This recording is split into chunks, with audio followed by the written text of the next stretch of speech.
I called my son and asked him when the family barbecue was scheduled. "Mom, it was yesterday," he replied. "It just slipped my mind to call you. It was only close, important people." I hung up, speechless. A week later, he called me. "Mom, I need $20,000 urgently," he said. "It just slipped my mind to call you," I answered. Those words, "it just slipped my mind to call you," left me frozen right in front of my kitchen sink. The phone was pressed to my ear, and I felt the air rush out of my chest, like taking a blow you never saw coming. "Only close, important people," David, my only son, had repeated, using that same casual tone he uses to talk about the weather, or to say he forgot to pick up milk. Important. I wasn't important. I looked over at the counter where I'd left the bowl of my signature spicy guacamole, the one David had loved since he was a kid. I had made it that morning, expecting to bring it to the family gathering. Next to the bowl was the gift I'd bought for Matthew, my 7-year-old grandson, a remote control sports car I'd found at the mall. It cost me 3 weeks of scrimping. $40 I'd pulled together, dime by dime, from my Social Security check. "Mom, are you still there?" David's voice sounded impatient, as if I were the one who had messed up. "Yes, sweetie, I'm here." My voice came out calmer than I expected, but inside, something was shattering. It wasn't the first time they'd left me out, but this time there was something different in his tone, something that made me realize it hadn't been an oversight. "Well, Mom, you know how Vanessa is about parties. She wanted it to be small, just immediate family." He paused. "Anyway, I gotta run. I have to take Matt to his swim class. Talk later. Bye." He hung up before I could reply. I stood there, phone in hand, watching the purple wisteria vines in the backyard move in the late afternoon breeze. This house in Pasadena had been the center of every family event for 40 years. We celebrated David's birthdays here. We held Robert's wake here when he passed away 12 years ago. Matt took his first steps here. And now, suddenly, I wasn't immediate family. Vanessa, my daughter-in-law, had entered our family 5 years ago like a cool breeze, only to slowly transform into a hurricane, steadily pushing me out of my own territory. But that afternoon, standing between that untouched guacamole and the unwrapped gift, I still hadn't grasped the full extent of her plan. I walked into the living room and sank into my usual armchair by the window. From there, I could see my grandmother's antique clock hanging on the wall. It chimed the hours with a special resonance that had accompanied my entire life. It was 4:30 p.m. I should have been arriving at David's place with my dip and my hug for Matt. But I was here alone, uninvited. If you ask me what I felt in that moment, I'd tell you it was like falling into a deep well where your own voice echoes and no one hears you. Because it wasn't just about a barbecue, it was a clear message. Your place in this family no longer exists. What I didn't know was that this was only the beginning. A week later, when the phone rang and I saw David's name on the screen, my life was about to take a turn I hadn't even imagined in my worst nightmares. But we'll get to that in a moment. First, you need to understand who I was before all this. To understand how low I fell, you need to know how high I started. My name is Eleanor Hayes. Most people call me Ellie. I'm 68 years old, and for the better part of my life, I was the backbone of my family. I don't say that out of arrogance. I say it as a fact. My mother raised me that way, I lived that way, and I thought I would die that way. Surrounded by my loved ones, respected, cherished. This house, where I now live alone, was inherited from my parents. It's an old construction in Pasadena, with high ceilings, beautiful hardwood floors, and a garden my father planted with his own hands. The purple wisteria that I love so much was a gift from my mother when I turned 15. Always have color in your life, my dear, she told me. 53 years passed, and that wisteria keeps blooming every spring, stronger than ever. I married Robert here. David was born here. I built my home sewing studio here, in what used to be the laundry room. For 30 years I worked sewing prom dresses, altering wedding gowns, and making christening outfits. My hands were always busy, always creating something beautiful for someone. Robert was an electrician, a hard-working, quiet man. One of those who doesn't promise the moon but builds you a solid roof. He died of a heart attack 12 years ago when David was 30. It was so sudden we couldn't even say goodbye. One Tuesday he was fixing wiring in a building in Los Feliz, and by Wednesday morning he was gone. I was widowed at 56, with a fully paid-off house, some savings, and an adult son who was already working as an engineer at a construction firm. I thought the worst storm of my life had passed. How wrong I was. During those years of widowhood, my house became the gathering point. Every Sunday, I would make a pot roast, or a huge lasagna, or slow-cooked barbecue. My sister, Gloria, would come with her kids, David's cousins, and they filled the backyard with laughter. Matt, who was just a baby then, would sleep in my arms while I chatted with the other moms on the porch. Vanessa hadn't appeared on the scene yet. My grandmother's wall clock marked each of those gatherings with its special chime. That clock is over 100 years old. It's made of hand-carved mahogany with gold Roman numerals, and a pendulum that swings with a hypnotic rhythm. My grandmother brought it from back east when she got married, and always said that as long as that clock kept telling time, the family would stay united. I believed that promise as if it were a sacred covenant. David met Vanessa at a work conference 6 years ago. She was a public relations manager for an events company, pretty, self-assured, with the kind of confidence that comes from being raised in a family with money. The first time I brought her home, I noticed something in her gaze as she looked around the rooms. It wasn't admiration, it was evaluation. "What a massive house for you all alone, Ellie," she said the second time she visited, using my first name as if we were close friends. "Aren't you afraid to be here with all this empty space?" "It's my home," I replied with a smile. "All my memories are here." "Memories don't pay the property tax or the electric bill," she countered with a laugh that was meant to be funny, but left a bitter taste in my mouth. David defended her. "She has a point, Mom. You should consider something smaller, easier to maintain." It was the first time my son suggested I leave the house of my life. It wouldn't be the last. They got married 5 years ago in a lavish hall in Newport Beach that cost a fortune. Vanessa wanted everything huge. An imported dress, a banquet for 200 people, a live band. I contributed $20,000 of my savings to help with the costs, money I had earned by sewing for 2 full years. "We'll pay you back, Mom," David promised. I'm still waiting. After the wedding, things began to change gradually, so slowly that at first I didn't notice. The Sunday gatherings became bi-weekly, then monthly, until they practically disappeared. Vanessa always had an excuse. Matt had activities, she had courses, David was tired. "Why don't you come to our house instead, Ellie?" she would suggest. But when I went, I felt like just another visitor, not the family matriarch. My sewing studio was still running, though with fewer clients than before.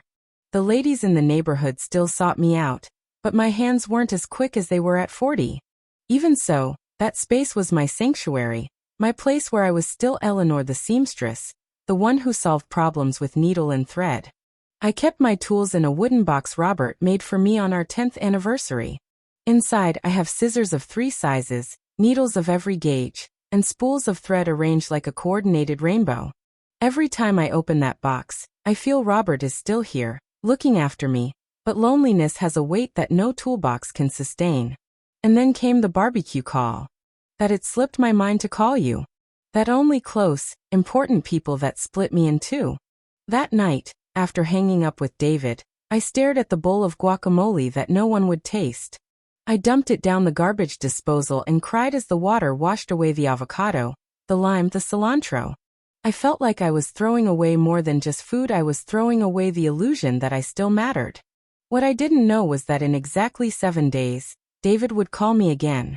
But this time, it wouldn't be to exclude me from a gathering, it would be to ask me for $20,000 with the audacity of someone who thinks I'm a feelingless ATM. And right there, facing that demand, something inside me finally woke up. The exclusion hadn't arrived suddenly like a slamming door.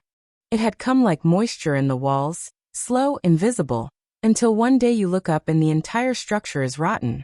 After the barbecue call, I started remembering other times. Small moments that I had justified with excuses back then, but which now, placed one after the other, formed a pattern that turned my stomach. Matt's 6th birthday, for example. I spent 3 days baking his favorite cake. A 3-layer strawberry shortcake with fresh berries and whipped cream. I decorated it with edible fondant toy cars, because Matt was obsessed with cars. I arrived at his party, cake in hand, excited to see his face light up. But when I walked into their backyard, there was already another cake on the table. A massive, 3-tiered superhero cake from an expensive bakery on Melrose Avenue. "Oh, Ellie, we weren't sure if you'd be able to make it," Vanessa said with that smile I was beginning to know too well. "So we ordered this one. But what a sweet detail you brought. We can save it for later." Matt didn't even turn to look at my cake. All the kids were gathered around the superhero cake, shouting excitedly. I stood there, holding my homemade cake like a fool, feeling that my 3 days of work were worthless. They weren't sure if I would come to my own grandson's birthday? I asked David later when I found him alone in the kitchen. "You never confirm on time, Mom," he replied without even meeting my eyes. "Vanessa needs exact numbers to plan things properly."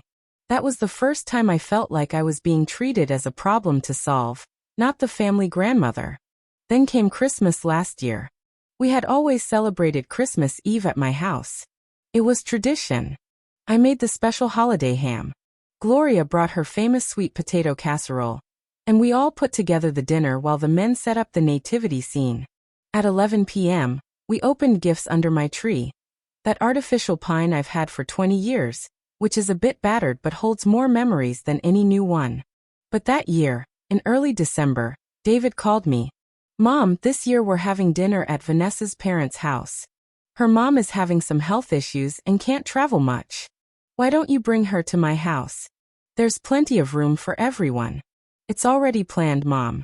They've ordered catering, they have everything ready. Next year we'll do it at your house, I promise." I spent Christmas Eve watching holiday specials on TV, eating leftover chicken I reheated in the microwave.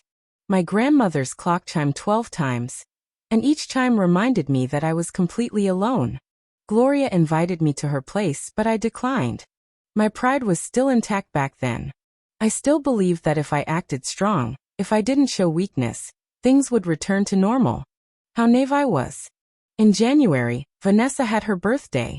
David organized a dinner at an Italian restaurant in West Hollywood. I was invited, of course, but when I arrived, I realized they had seated me at the very end of the table, far from the birthday girl, among people I didn't know. Vanessa was in the center, surrounded by her friends, her mother, her sister. They laughed, toasted, and took photos that I later saw on Facebook with hashtags like squad goals and best familiar. I wasn't in any of the pictures. When the check came, David approached me. "Mom, could you cover your part? It's $80. $80 for a meal where they didn't even look at me, where I was just another piece of furniture in the decoration." I paid, of course I paid, because that's what mothers do, right? We pay, we keep quiet, we endure, hoping that one day they will return even a crumb of the love we gave. But the final straw was in March, 3 months before the barbecue call. Vanessa organized a party at their house to celebrate her promotion at work. I found out later from Gloria that she invited 40 people. Family, friends, coworkers. There was a full caterer, an open bar, and live music. I found out on Facebook. I saw the photos 2 days later. My sister Gloria was there with her husband. David's cousins were there. Vanessa's in-laws, her aunts, her friends. Even their next-door neighbor was in the pictures. Everyone but me. I called David, crying. I couldn't hold it in. "Why didn't you invite me?" There was an awkward silence on the other end. "Mom, Vanessa says you always make uncomfortable comments about her food and her decor. She says it makes her feel bad. We preferred to avoid the drama." "What comments? When have I said anything bad?" "Well, one time you said her rice was too salty. Another time that her curtains were too dark. They're small things, Mom, but they add up." I was stunned. These were my great offenses? Casual comments that anyone makes in confidence? Besides, David continued in a tone that chilled my blood, "Sometimes it's better for everyone to have their own space. You have your life, we have ours." That night, I wrapped myself in the wool shawl my mother had knitted before she died. I rocked in my armchair, watching the dark garden, feeling like I was being erased from my own family. The clock chimed 11. Each chime echoed in the silence of my empty house. And then, just when I thought I had hit rock bottom, The phone rang 7 days after the forgotten barbecue. It was David. Mom, I need $20,000 urgently. David's voice sounded different now. Urgent, needy, the same voice he used when he was a child and desperately wanted something. It's an investment opportunity I can't pass up, Mom. A sure thing, a project with a work colleague. But I need the money this week. You know I always pay you back. I stayed silent, feeling the rage rise up my throat like hot lava. He always pays me back? The $20,000 I contributed to their wedding? Never returned. The $10,000 I lent him 2 years ago for the down payment on their car? Not a dime back. The $3,000 I loaned him for Vanessa's dental treatment? Evaporated. And now, after excluding me from the barbecue for not being important people, he had the nerve to ask for another $20,000. Mom, are you there? I need you to deposit it first thing tomorrow morning, so I can make the transfer. Something inside me snapped, but not like a plate hitting the floor and making a loud noise. It broke like an electrical wire shorting out, silent, invisible, but definitive. Sweetie, I said with a calmness that surprised even me. It just slipped my mind to tell you that I don't have that money available. I only have money for important people. The silence on the other end was absolute. What did you say? What you heard. It slipped my mind to tell you, just like it slipped your mind to tell me about the family gathering. But Mom, this is serious. It's an investment. It's not the same thing. To me, it is the same, David. For years, Eve only been important when you needed something. Money to watch Matt, to sew a dress, to lend my house. But for celebrations, for photos, for family, am not important people then. Don't exaggerate. You've always been part of the family. Oh really? Then tell me, why wasn't I invited to Vanessa's promotion party? Why did I spend Christmas Eve alone? Why did my cake for Matt's birthday end up in the trash? Those are different things, Mom. Don't mix everything together. No, sweetie. They are not different things. It's all part of the same thing. You use me when it's convenient and discard me when it's not. David exploded. I can't believe you're being so selfish. I'm asking you for help, and you come at me with all this soap opera drama. I am your son. And I am your mother. But it seems that only matters when you need money. I hung up. My hands were shaking. My heart was pounding so hard I could feel it in my temples. But for the first time in years, I wasn't crying from sadness. I was crying from rage, from indignation, from a strength I thought I had lost. The phone started ringing again. David. I let it ring until it stopped. Then I saw the text messages coming in one after another. Mom, don't be like this. Let's talk calmly. I swear this time I will pay you back. Please, it's urgent.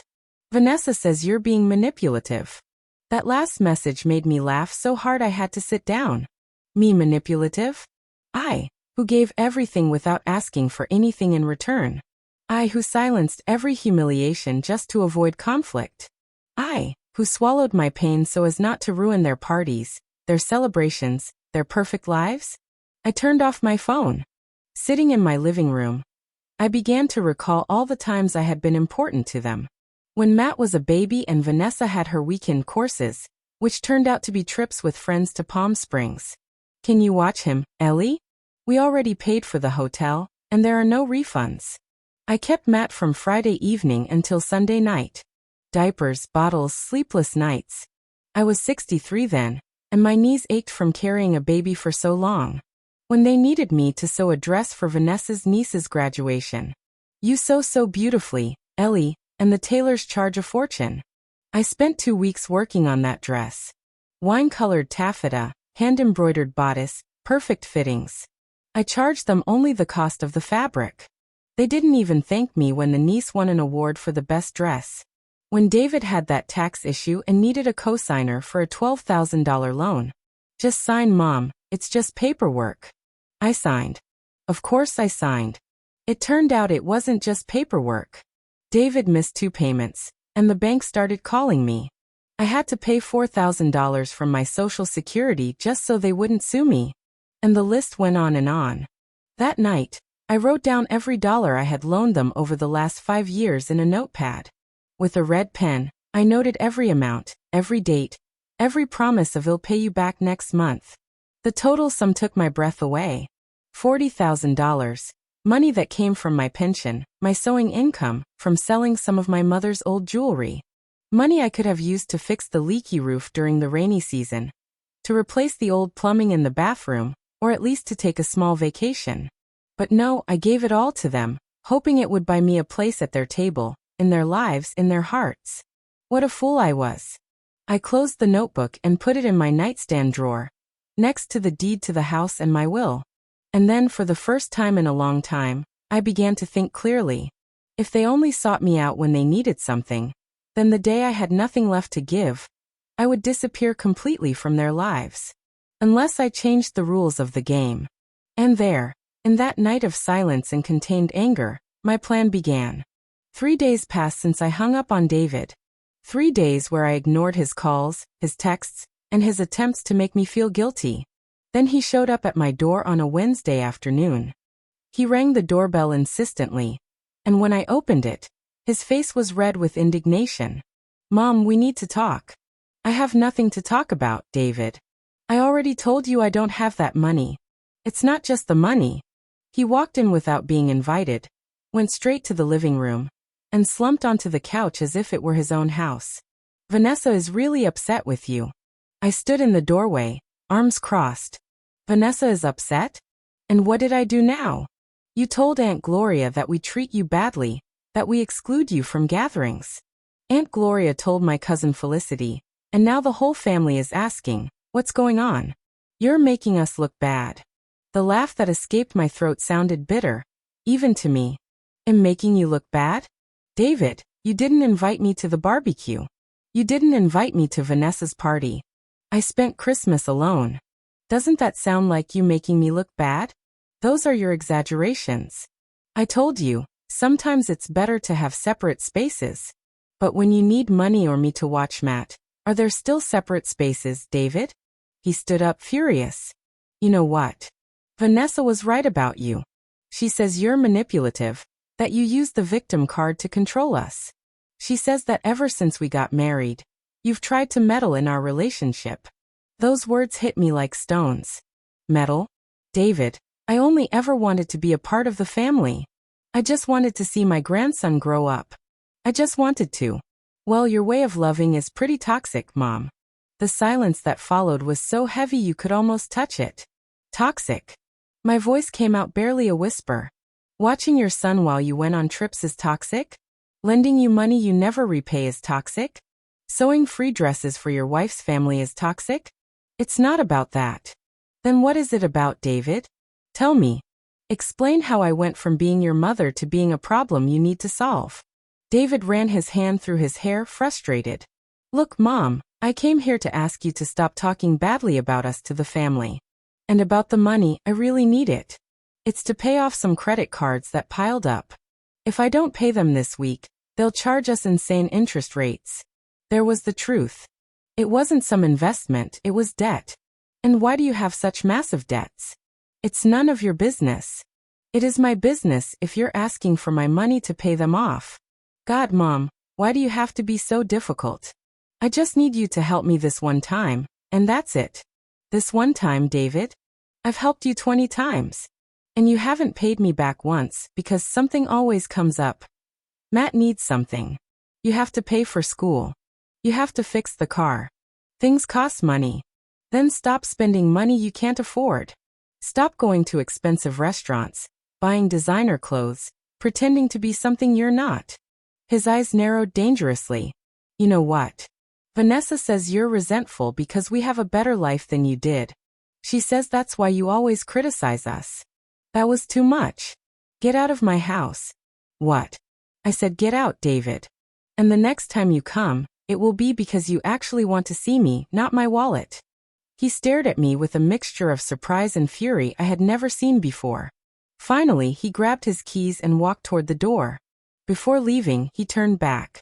"You know what Vanessa told me when she first met you? That you seemed like one of those mothers-in-law who never let go of their sons. And I told her no, that you weren't like that. But I guess she was right." The door slammed shut. I was left alone in my living room, trembling from head to toe. I collapsed into my armchair by the window. The purple wisteria moved in the breeze, indifferent to my pain. My grandmother's clock chimed 5 times, and there, in that devastating silence, I understood something that broke my heart. I had lost my son. Not to death, not to distance. I had lost him to a woman who convinced him that his mother was the problem, and he chose to believe her. I cried harder than I had since Robert died. I cried, hugging my mother's shawl, the one that smelled of lavender and memories. I cried for all the years I gave without receiving, for all the times I kept quiet to avoid conflict, for all the humiliations I swallowed with a smile. But between the tears, something else was born. A decision, a resolve. If I had already lost them, if there was nothing left to save, then I had nothing to lose. And a woman who has nothing to lose is the most dangerous woman in the world. That night, I pulled out my notepad again. But now I didn't just write down the money they owed me. I wrote down every humiliation, every exclusion, every lie. I wrote down dates, names, witnesses. And I started making calls. The first was to my sister, Gloria. I need you to tell me everything Vanessa has said about me at family gatherings. Everything. Gloria didn't hold back. In a 2-hour call, my sister revealed a world I had preferred not to see. It turned out Vanessa had been poisoning my image in front of the whole family for years. At the gatherings where I wasn't present, she would drop comments wrapped in concern.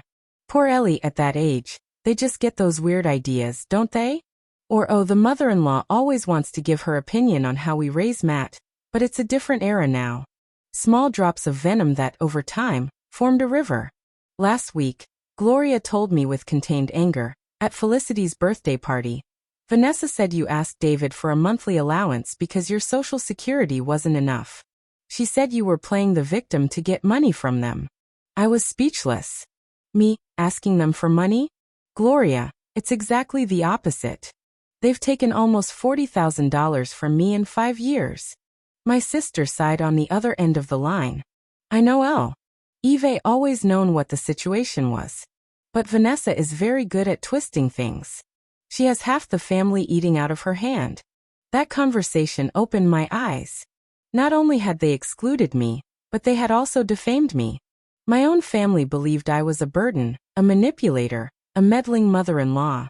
And I had been so busy trying to win back their affection that I never defended my name. 2 days after that revelation, I received a text message from David. Not a call, a text. Mom, I thought about it. I'm sorry. Please call me. We need to talk about the money. The interest is piling up. I didn't respond. But on the 3rd day, I received a call from a number I didn't recognize. I answered, thinking it was a client from the studio. Eleanor Hayes? Yes, who is this? I'm Edward Campbell, an accountant. I'm a friend of your son's godfather, Jonathan Miller. John asked me to call you. Jonathan was David's godfather, an honest man who worked at a bank. Yes, Mr. Campbell, what is it? Look, your godson asked me to discreetly look into something.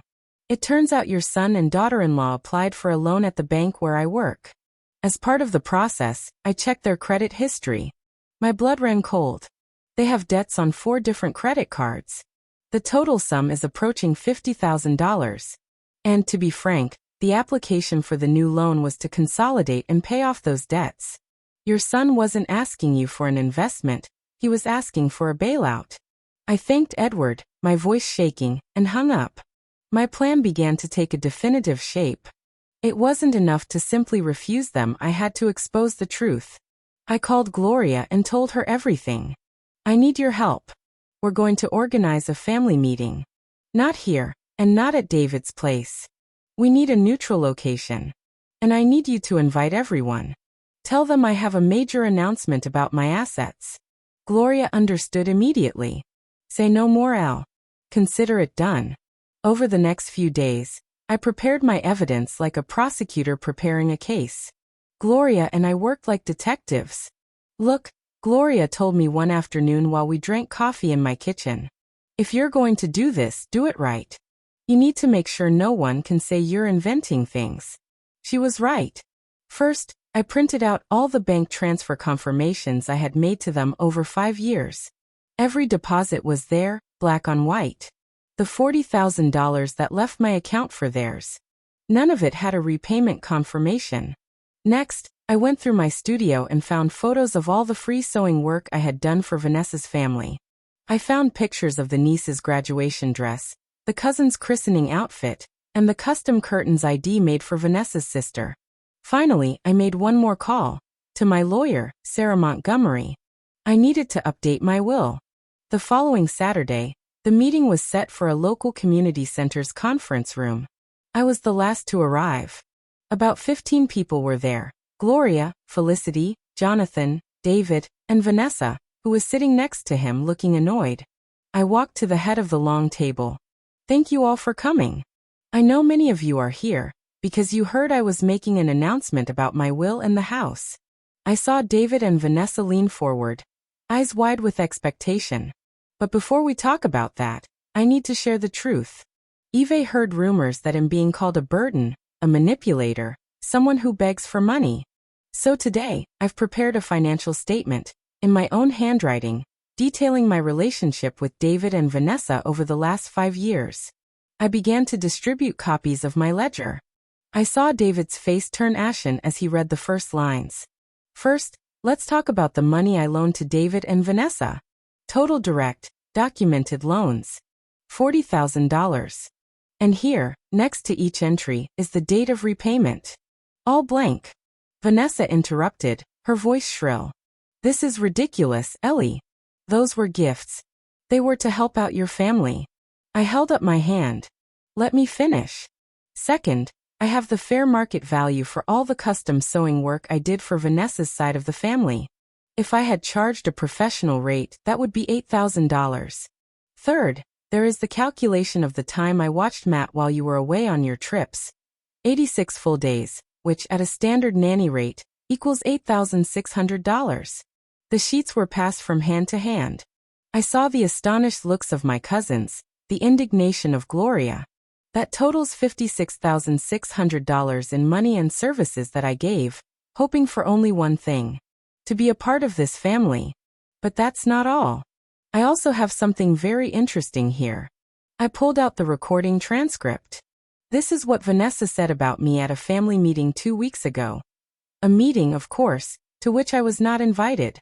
I began to read aloud every word she had said about me being a burden, about me begging for money, about me being manipulative and dramatic. The silence was deafening. When I finished reading, Vanessa was flushed with fury and embarrassment. That's taken out of context. She stammered. Oh really? Because I have the full audio recording here if anyone wants to listen. Felicity, my cousin, looked at Vanessa with contempt. Vanessa, you've just made a fool of yourself. David finally exploded. Mom, this is a public humiliation. Is this why you brought us here? No, sweetie. I brought you here so you could hear the truth. A truth that Vanessa has been trying to bury for years. Vanessa stood up. I'm not listening to this anymore. Let's go, David. Sit down, Gloria said with a voice that allowed no argument. You're going to hear the whole thing. Vanessa remained standing but didn't leave. I pulled the last document from the envelope. And now comes the part about the assets I promised to announce. All eyes were fixed on the document in my hands. I saw David and Vanessa lean forward, expectant, probably thinking that after all this dramatic scene, I would still end up leaving them everything because that's what mothers do. They didn't really know me at all. This, I said, lifting the certified paper, is my new last will and testament, signed and notarized before attorney Sarah Montgomery 2 weeks ago. The attorney, who had discreetly arrived a few minutes earlier and was standing by the door, nodded. Until 2 weeks ago, David, as my only son, was the sole beneficiary of my estate, including the house in Pasadena.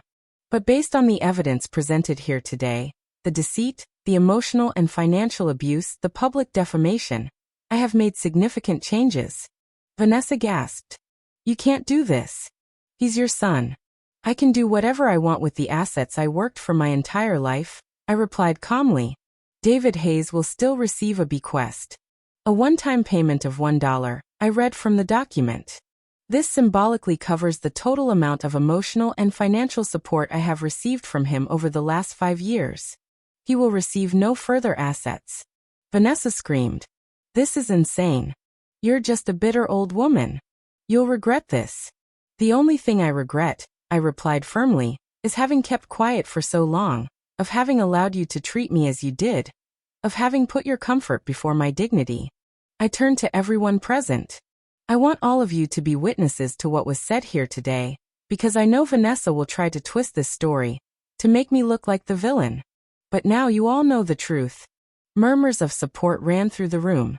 Felicity stood up. Aunt Ellie, what you did today took real courage. Gloria approached and took my hand. My sister is right. It was time someone put a stop to this abuse. David finally spoke, his voice cracked. Mom, I need time to process all of this. You have all the time in the world, son, but if you want to have a relationship with me again, it will be on my terms. With respect, with honesty, and without manipulation. Let's go, David, Vanessa insisted, pulling his arm. This time he allowed himself to be led. I watched them walk toward the door.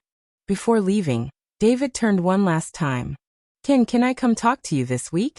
You can come whenever you want, son. But only if you come to talk for real, not to ask for money. He nodded and left. When the door closed behind them, I felt the entire weight of the last few months finally lift from my shoulders. My grandmother's clock chimed 5 times, and for the first time in a long time, that chime felt like a promise of peace. 6 months later, I was folding towels in my kitchen when the doorbell rang. I opened the door. It was David. He looked different, tired, beaten down, avoiding my gaze. He had circles under his eyes, as if he hadn't slept well in days. Can I come in, Mom? I stepped aside without saying a word. We sat in the living room, in the same place where I had exposed all the truths. My grandmother's clock marked 4 p.m. David nervously rubbed his hands. I had to move Vanessa out of the house for a few days. He looked up at me. After the meeting, we went home and fought for hours. She kept saying you were a manipulator, that it was all theater to make her look bad. But I couldn't keep believing her. His voice broke. You've been checking our bank statements. You were right about everything. The debts, the unnecessary expenses, the way we were living beyond our means. Vanessa told me we were fine, but we're about to have the car repossessed, and possibly the house. And you only just realized? I realized before, Mom, but I didn't want to see it. It was easier to believe her, to blame you, to justify everything with excuses. He wiped his tears with the back of his hand. I called Aunt Gloria. I asked her if everything you said was true. She confirmed every single thing. The times you supposedly spoke badly about me to her, they never happened. I'm sorry, Mom. I'm so sorry I let a woman convince me to treat the woman who raised me like dirt. He looked toward the wall where Robert's picture hung. Dad always said you were the strongest woman he knew. And I saw you as weak, as someone I could take advantage of. What happened with Vanessa? I asked her to go to her parents' house for a while. I need to think clearly. I need to decide if I want to continue in a marriage built on lies and appearances. Matt asks about you every day. My heart tightened. How is he? Confused. He doesn't understand why he suddenly can't see his grandma. I told him it was my fault. That I made huge mistakes. We remained silent for several minutes. Only the ticking of the clock filled the space. Mom, I'm not asking you to forgive me. I don't even know if I deserve it. I just came to tell you that I'm going to try to be better. I'm going to clean up the mess in my life. I'm going to seek help to manage the debts. And I'm going to make sure Matt grows up knowing the grandma I had, not the mother-in-law Vanessa invented. I approached him and put my hand on his shoulder.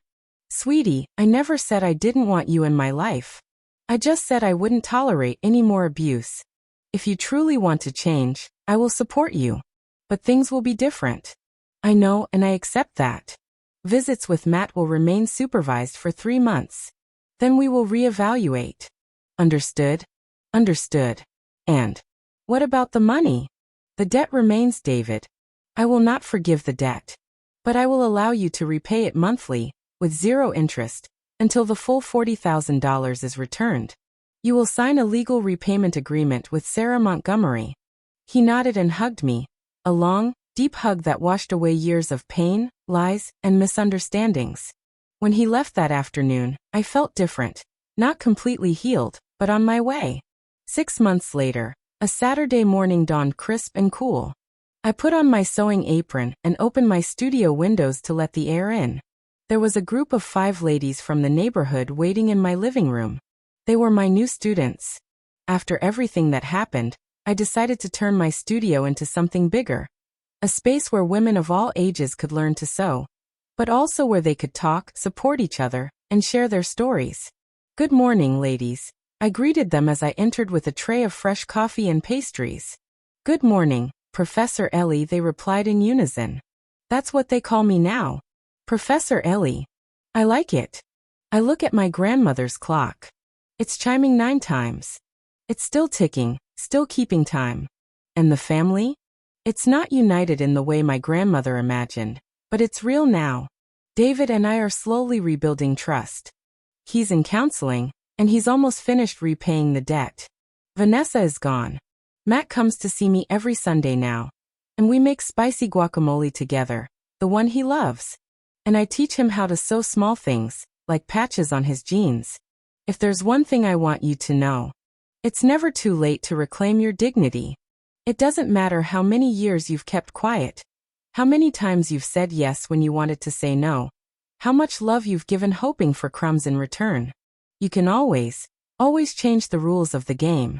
Because valuing yourself is not selfishness, it's survival. Setting boundaries is not cruelty, it's self-love. And stepping away from those who hurt you, even if they are family, is not abandonment. It's choosing yourself. Thank you for listening to my story all the way through.